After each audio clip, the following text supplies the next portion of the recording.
Bapak Ibu, rekan-rekan, teman-teman sekalian, jika berbicara tentang kolaborasi dan reputasi sangat erat. Jadi saya akan mengambil dua kata kunci yang memang sengaja dipilihkan dan dihadirkan oleh The Economics.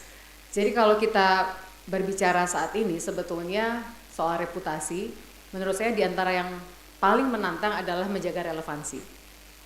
Jadi kalau kita mau berbicara soal pendekatan bagaimana menciptakan dan menjaga reputasi, tidak terlepas dari menjaga relevansi.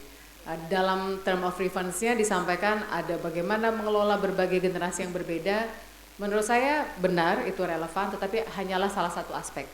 Jadi mempertimbangkan siapa pelaku komunikasi dan siapa yang dituju dalam komunikasi adalah satu hal. Tapi dalam hal lain misalnya teknologi, kita harus menjaga sangat relevansinya. Saya kalau ditanya, misalnya banyak orang yang bertanya, kalau kita menua yang paling ditakuti apa? Bapak Ibu takutnya apa? Kolesterol tinggi mungkin? Atau darah tinggi? Atau kurang bisa jalan-jalan? Kalau saya diantaranya secara value, saya paling takut kalau saya tidak bisa menjaga relevansi. Karena relevansi itu menjadi penting sekali, termasuk di dalam pemerintah. Apa-apa yang relevan pada suatu masa belum tentu relevan pada masa yang lain. Jadi tidak ada menurut saya keahlian, kehebatan yang langgeng kecuali kita menjaga relevansinya. Seseorang bisa jago pada masanya, tapi bisa jadi dalam 5 tahun setelah dirinya jago akan disalib oleh orang lain yang menjaga relevansi. Jadi kalau saya ditanya apa yang paling saya takutkan dengan menjadi tua adalah jika saya tidak bisa menjaga relevansi, termasuk pemerintah. Apa contohnya misalnya, kalau kita berbicara dalam dunia jurnalistik misalnya, sekarang itu yang paling diharapkan dari bagaimana mengelola dan juga mengemas juga mendistribusikan informasi adalah menjaga relevansinya. Karena sebetulnya rumusnya misalnya 5W1H dari dulu pasti sama, nggak mungkin berbeda. Tapi yang berbeda adalah menjaga relevansi dengan audiens yang ditargetkan. Sama pemerintah juga. Pemerintah saat ini tidak ada pimpinan kementerian lembaga yang tidak punya akun media sosial.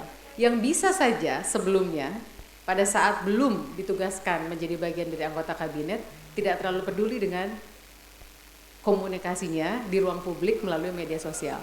Tetapi untuk menjaga relevansi maka menjadi sebuah kebutuhan. Yang berikutnya adalah relevansi ini bisa dipandang juga dari sisi teknologi. Contoh sederhana dalam konteks PR tapi dalam hal reputasi, dalam hal khususnya contact center misalnya, dulu kita mengenal pendekatan contact center itu dengan telepon saja. Jadi kalau udah punya layanan call center itu udah keren banget. Tetapi sekarang sudah tidak bisa lagi. Saya juga baru sadar pada saat di Kementerian Investasi, saat itu COVID, harus banyak tim yang tinggal di rumah, bekerja dari rumah, kemudian tim call centernya berantakan. Dan di antara yang paling cepat beradaptasi tentu adalah memberikan layanan PCR test. Dan mereka bisa memberikan layanan melalui layanan teks, dalam hal ini WhatsApp. Nah kemudian pemerintah sekarang sudah bergerak ke arah sana, dalam hal menjaga reputasi yang tidak hanya call. Saya misalnya dalam sebulan terakhir ditugaskan menjadi komisaris Pertamina Patraniaga. Sama, ada hal yang belum relevan sepenuhnya. Di antaranya adalah masih call center heavy-nya, belum contact center yang pendekatannya sekarang saya tanya deh di sini, terutama yang masih muda-muda banget. Ini kalau kuliah berarti umurnya di bawah 20 atau di atas 20? Di bawah 20. Saya tanya jawab jujur ya, lebih seneng nelpon atau teks? Siapa yang seneng telepon boleh angkat tangan? Siapa yang lebih seneng teks chat? Siapa yang lebih seneng chat? Angkat tangan. Kebanyakan rata-rata lebih seneng chat.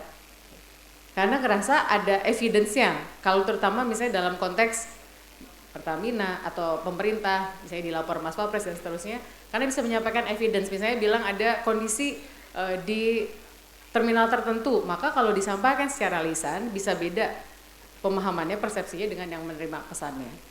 Jadi ini juga yang kemudian relevansi itu sangat luas maknanya, termasuk dalam hal regulasi.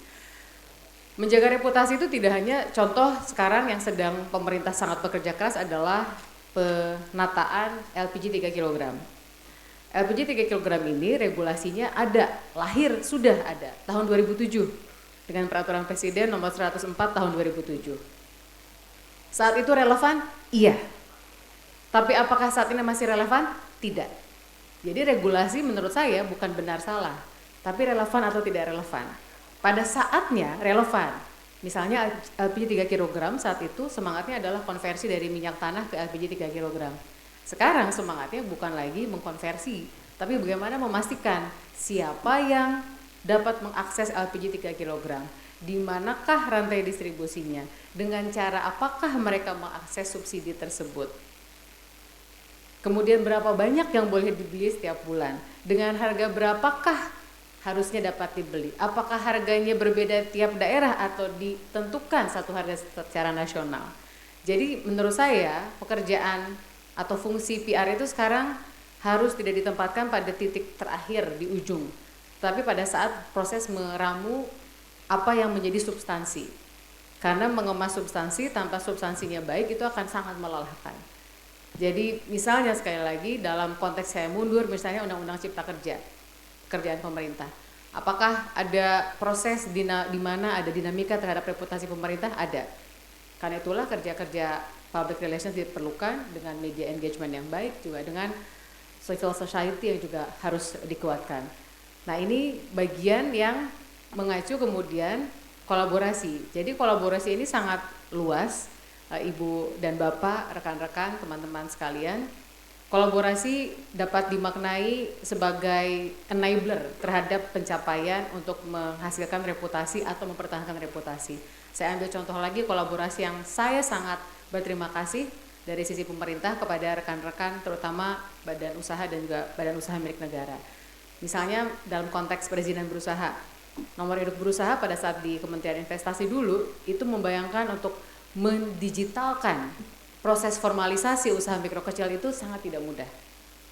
Tetapi karena kolaborasi maka bisa dilakukan. Apa yang dilakukan? Saya kebetulan ditugasi untuk menjalin kolaborasi sebanyak-banyaknya. Di antaranya dengan apa? Paling gampang adalah dengan teman-teman yang memang punya ekosistem terhadap usaha mikro kecil sebagai target audiens kami. Di antaranya Goto. Jadi kami dekati Goto, gimana caranya Goto bisa membantu kerja pemerintah untuk menjelaskan kepada merchant GoFood tentang apa yang dimaksud dengan NIB, bagaimana mengurusnya, kenapa harus mengurus, apakah ada biaya, manfaat setelahnya apa. Kemudian dengan siapa? Dengan Grab kami bekerja sama kolaborasinya. Dengan siapa lagi? Dengan Sampurna Retail Community yang punya pasukan toko kelontong 200.000 lebih di seluruh Indonesia. Bisa 5 menit lagi. Siap. Dan kemudian juga dengan PNM, Permodalan Nasional Madani, yang punya nasabah ibu-ibu PNM Mekar sejumlah 16 juta orang. Jadi kolaborasi itu sekali lagi adalah sebuah kebutuhan, tetapi kita mesti mengurai mana yang menjadi prioritisasi kita dalam menentukan berkolaborasi dengan siapa untuk mencapai apa. Nah, dalam konteks sekali lagi komunikasi publik pemerintah, kami menyadari sambil saya titip pesan bahwa pemerintah menyadari dengan sangat amat banyak kebijakan yang harus berkolaborasi, tidak hanya kemudian pada akhirnya untuk menghasilkan reputasi baik bagi pemerintah, tapi sebetulnya bagi pemerintah tujuannya adalah kolaborasi ini adalah agar layanan publiknya baik. Karena kerja pemerintah adalah melayani publik, sehingga layanan publik yang baik akan menentukan reputasi. Jadi rumusnya bukan kolaborasi membuat reputasi baik atau seolah-olah baik baru layanan publik, tidak, tapi kolaborasi untuk menghasilkan layanan publik yang optimal dan pada akhirnya akan membangun reputasi dan kepercayaan dari masyarakat. Jadi titip saya kepada Bapak Ibu justru dalam kesempatan ini bukan ingin saling menceramahi atau menggurui, mari kita sama-sama berkolaborasi, kita menjaga relevansi supaya kalau kita punya tujuan maka tujuan ini menjadi tujuan bersama.